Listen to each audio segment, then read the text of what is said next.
Roger, sir. Roger, sir. And this is WB5DRR, is that correct? Roger, roger. Roger. And what was your location again, sir? I'm in Little Rock, Arkansas. Little Rock, Arkansas. Roger, roger. Well, sounding mighty good this morning. Sir, do you have a license to talk on this radio?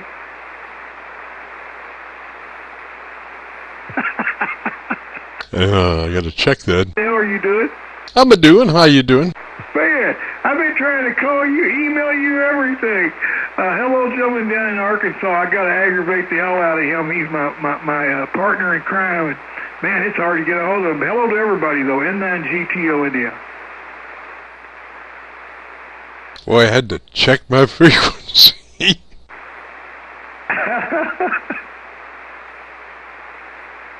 Terry, you still got a copy? Yeah, roger. No problems. You're still pounding in here to Little Rock. Roger, roger. Did you copy Lou there, N9Gto? Yeah, I got him too. He saw it also. What's his handle? Lou.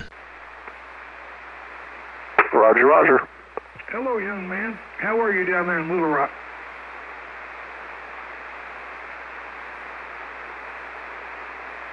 Jerry? Yeah, go ahead. Yeah, this is Lou-N9Gto. Yeah, Jim's been playing phone tag.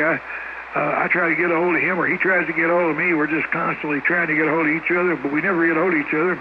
Hell, we're not but 3 miles apart. I was getting ready to call the health and welfare people on him. You know how he is. He's so busy with amateur radio or this or that, he doesn't have time for good friends. But I heard him on there. I thought I'd aggravate the hell out of him.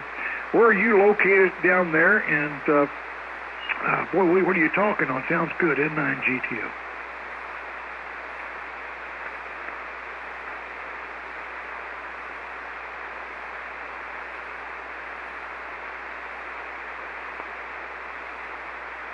Lou, what you running over there this morning? The ICOM 7300. I wonder if Jerry copied me. Terry, did you copy Lou? He's in the noise though, pretty bad in the noise. Hard to copy him, hard to understand him. But you're like 20/9, by the way. Interesting, you guys are that close together, 3 miles. What kind of antennas are you guys running? I'm running just a sloper. Well, let's see. On this one, I'm running an inverted V. Roger.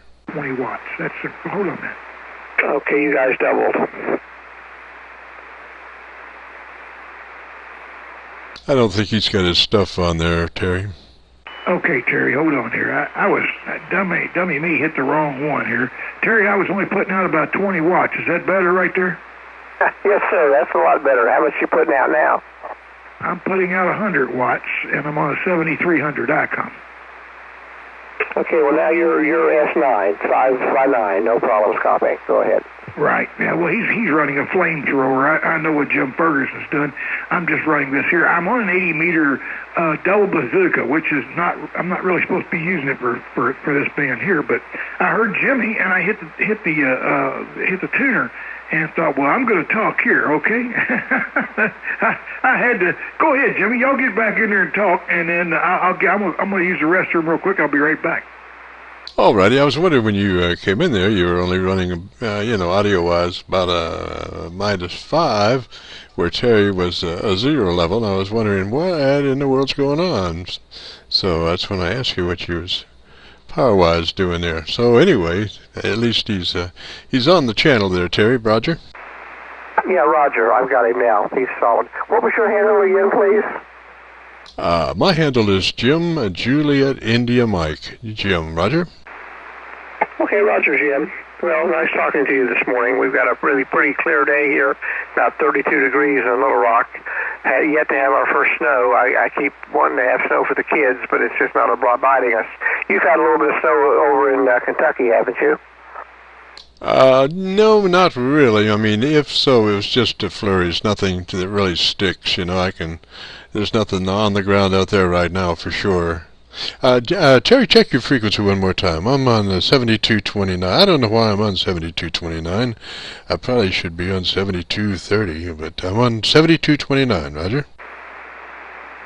Yeah, I'm 7228.98. So yeah, we're right up with 20 cycles under you, I guess.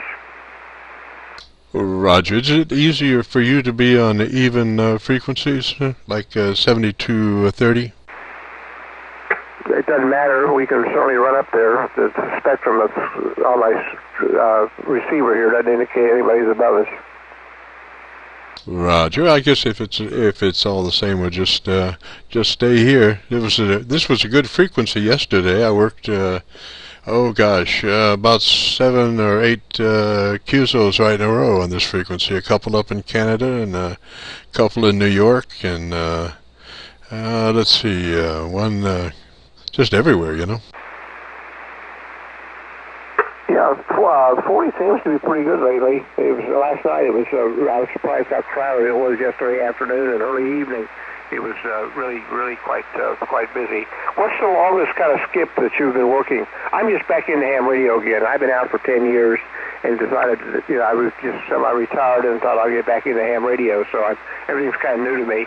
But anyway, what's the propagation? How much DX can you do on 40 meters? Go ahead.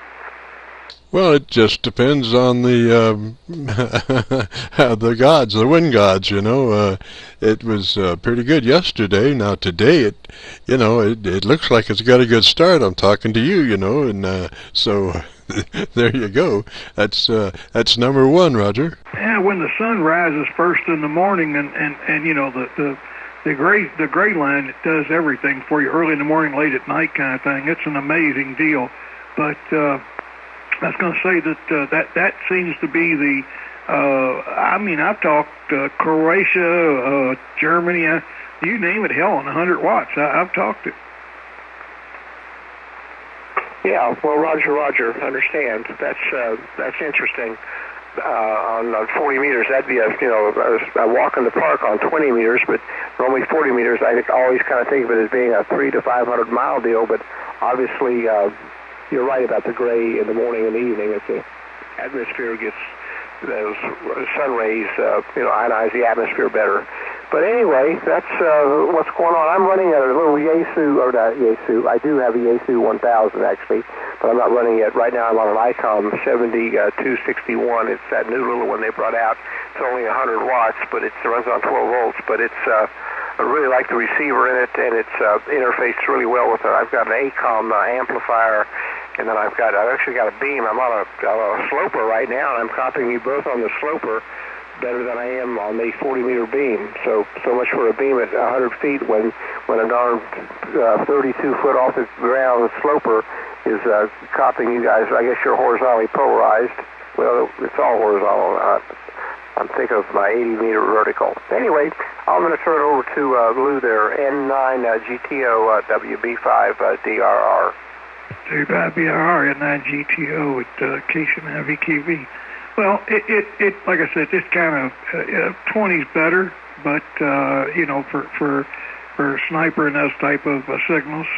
But there is the gray line does make a big difference, and so forth and so on. And by the way, Jimmy, I'm using the ICOM 7300 with the audio going into the 13-pin jack right out of everything known to man. Probably got a little feedback in there because the mic thing here. Let me turn it back down just a little bit here. The monitor is a little cranked up a little too much. I'll get that back down there. Get that out of there. But anyway, the whole 9 yards, I guess.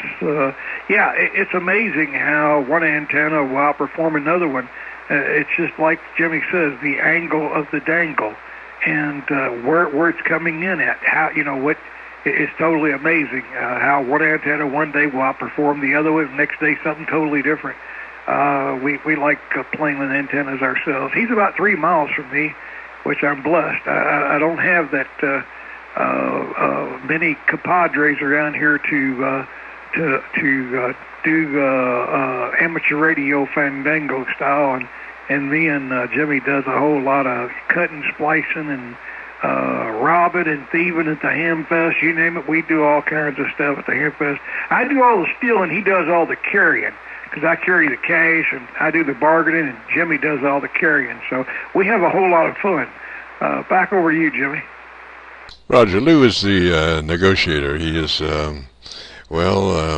puts the things all together. Sometimes at Hamfest, he'll negotiate for 5 or 6 hours with a guy, just wears him down. And last time, I think we were up in Indianapolis, and Lou had a whole trailer full of stuff, and at the end of the thing, the guy drove away with Lou's trailer with all the stuff in it, and thought he got a good deal. And he wasn't even intending to buy a trailer when he came there. Roger, Terry? Yeah, Roger. I know how that goes.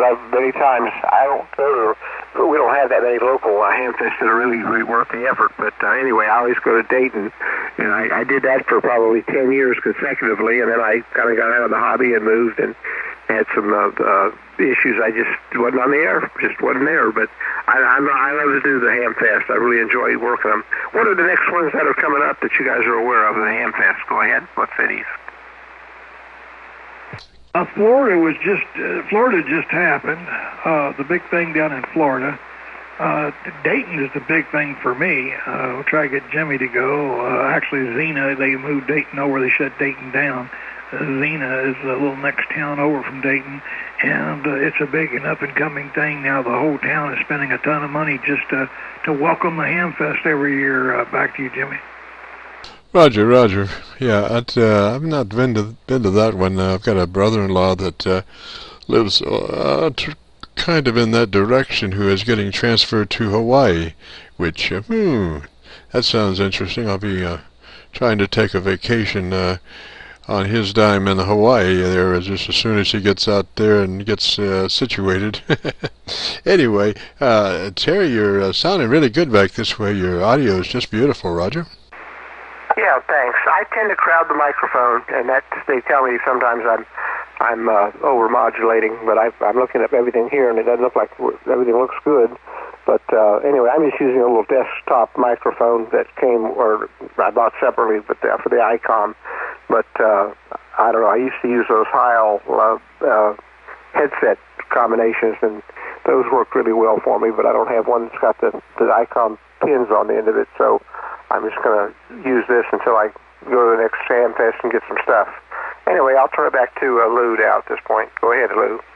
Yeah, the other thing too, Terry, a 72 something. I'm not that familiar with the ICOM's 72 something radio. I know they have a 7300 and all the different ones. I'm just not that familiar with it. And again, I'm using a double bazooka that's actually made for 80 meters. And I'm hearing you just fine, and hearing Jim just fine, and it's 100 watts. And I'm using an external tuner. I don't like using the internal tuners, but I'm using the external tuner, and I have a little MFJ. What do they call it? Mississippi's finest junk, or Mississippi manufactured junk, or something. That's just a joke. It is. I heard somebody say that the other day. MFJ, Mississippi's finest junk. There we go. And but anyway, I'm using a little 300-watt tuner under the radio as a dummy load. Sometimes when I go out in the radio room in my shack, I like to switch this thing over to a dummy load. I don't want any RF into this thing. But this is the radio beside the bed. But I was just curious, Jim, you can take it over, and he can tell me what kind of radio it is on the next go-around and what kind of price they're selling it for in 9GTO. Take it over, Jim. Oh, Roger. Yeah, we just been working on this antenna. This is our inverted V dipole. Just got the SWR down to 1.01 to 1, and seems to be working real well. I love it when you key up and go to SWR and the meter is not moving at all. It's just down at the bottom, just like it wasn't even on. So that's the way we like it, and make sure that all the energy is being dissipated in the antenna, not in the transmission line or elsewhere. Go ahead, Terry. Yeah, okay. Well, you were 30 over 9. I finally got my back on the beam again and got it cranked around there to Kentucky, and you have come up to a 30 over 9, and Lou is he's about S7, S8 in that range, but he was down to about a 4 or a 5 earlier when he first started, but so I got my beam turned around. Yeah, because it was really frustrating me, you know, the amount of money you spend on a tower, and a 40-meter beam, and then I had this little $100 sloper that I got from DX Engineering, and I couldn't see hardly any difference. But when I got the beam turned around, then the S7 signal came up, went up to about a S9, and then you came way over the top up to 30 over 9. Go ahead. Yeah, he's running a flamethrower over there. The reason why I know is I've had my hands in it. He's running a hot-rodded SB220 with a pair of American IMAC tubes in it, and the antenna. Thank God that he's finally played around with it, got it all gnawed down to.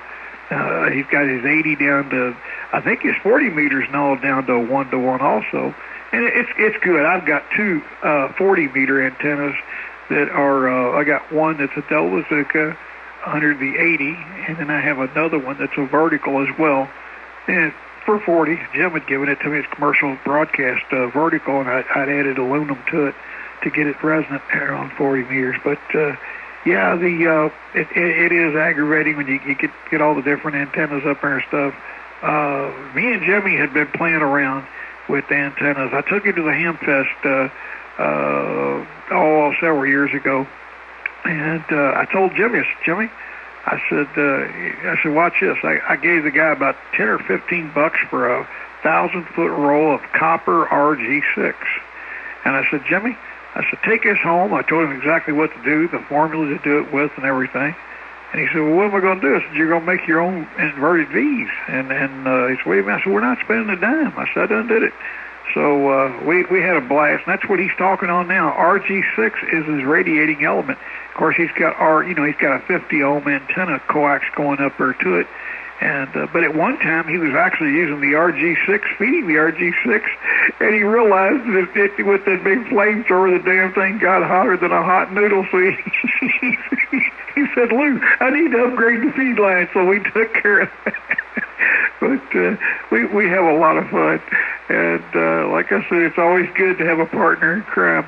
And I've got half-inch hard line fed in here to the house, so that way I can use UHF, VHF, and all that, and not have the losses I was having. So it's a little bit better. So, but anyway, back over to you, Jimmy. Roger. Now I've changed things a little bit. I'm still using the RG6 on the 80-meter sloper, but on these inverted V's, I'm using zinc-covered galvanized stranded steel wire, clothesline wire actually, and they are being driven transmission-wise by half-inch RG8 or something like that. I'm not sure. We bought a bunch of coax at the last Hamfest there, $10 a 100-foot roll. Now some of it was in distress. They did have hot marks every a few feet, where it had been burnt on the hot spots in the transmission line. But there were 3 or 4 rolls, 100-foot rolls, that were in good shape. So I have deployed all that stuff, and everything is working copacetic. Roger, Larry, Terry. Yeah, okay, wonderful. Well, it's easy copying both of you, and I'm glad you guys are having fun with antennas.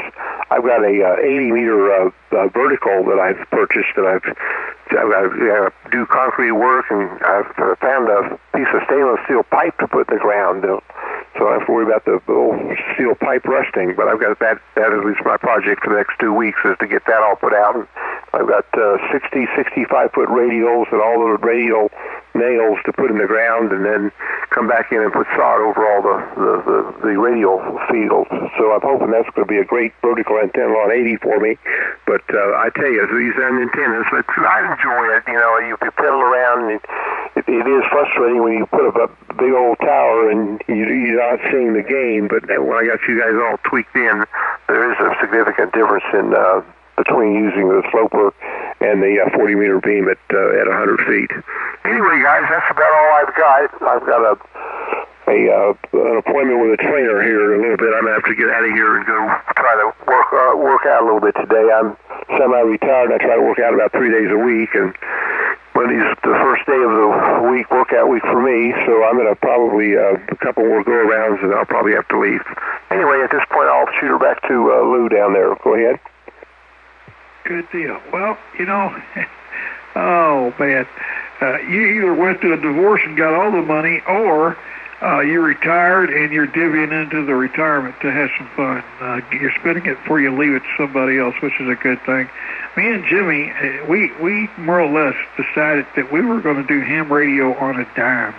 We were going to just basically do it as cheap as Sanford and Son. And boy, if you ever seen my pickup truck, you'd know that's what it, or my farm truck, I should say. It's got 500,000 miles on it.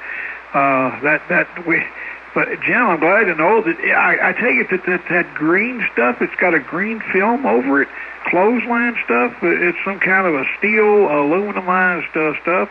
Or is it the stuff that's, I'll pass it back to you, Jimmy, and we'll kind of describe it to me, Jimmy, and why did you go to that and get rid of the other? Well, I never used the other. This was, I used that galvanized steel for all my inverted V's. It just, it was a lot simpler. And then I used, what do you call it? The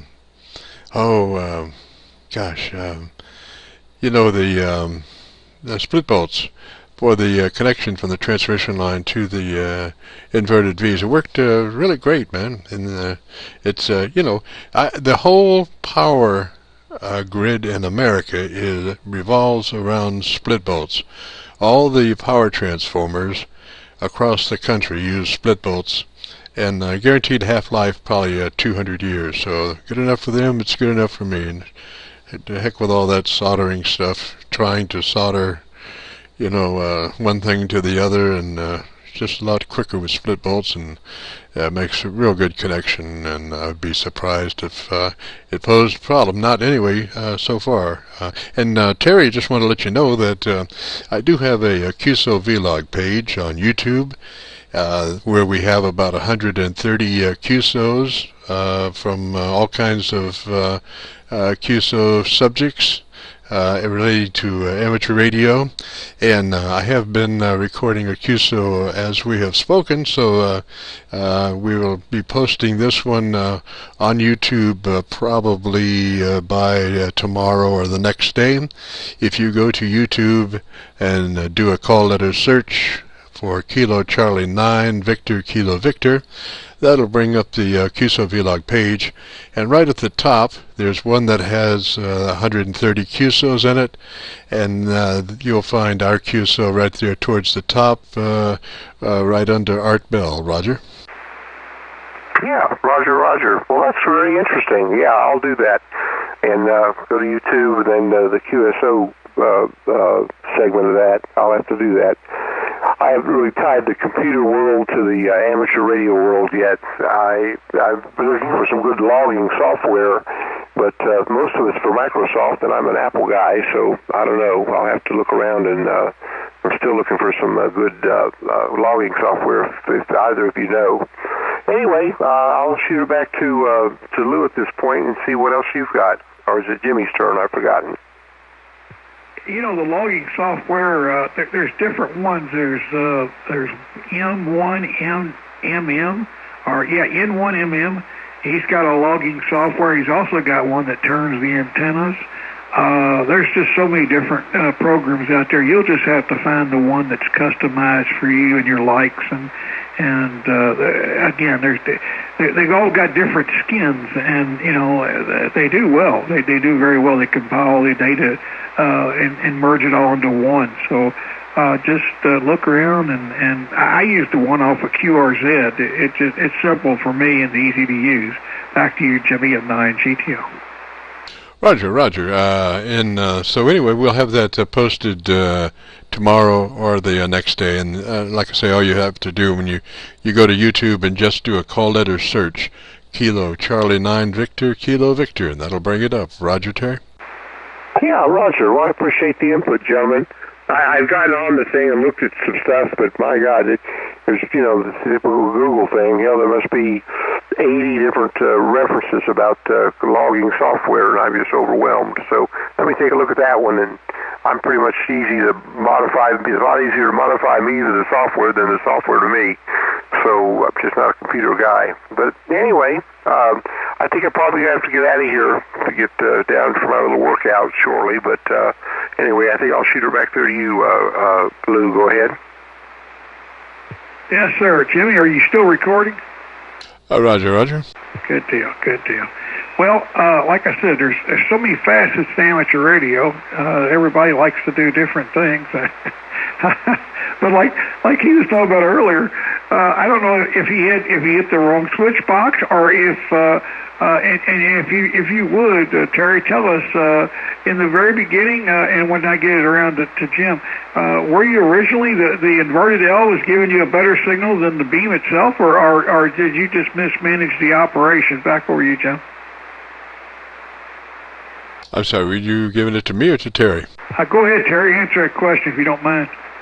No, it was me. I was mismanaging the beam. I had it. It doesn't really line up with it's off. It's not the calibration off. So I've gotten off again. I'm gonna have to reset it again. But I was just south of you too much, and then because it was the difference between a S8 and then or S7 or so, and then you're back up to right at S9, and then Jimmy with that sloper antenna and his flamethrower, as you call it, he's up to as high as 30/9. He's really pounding in here. So that's a lot of signal strength. But the beam can discern you on the delta antenna. All right, I'll shoot her back to Lou. It's your turn, Jimmy. Roger, Roger. Well, Terry, I appreciate the QSO this morning, sir. You sounded mighty good, and hope you have a real good day, and don't work too hard, and we will catch you on the channel later on. So, 3s for now, and have a good day. KC9VKV. Okay, KC9VKV and N9Gto. Thank you, gentlemen. I've enjoyed the conversation and meeting you both on the air, and look forward to seeing you later down on the log, and I appreciate the logging information and the antenna information. You guys have a wonderful day, and look forward to talking to you again sometime. WB5DRR will be clear. KC9VKV, clear.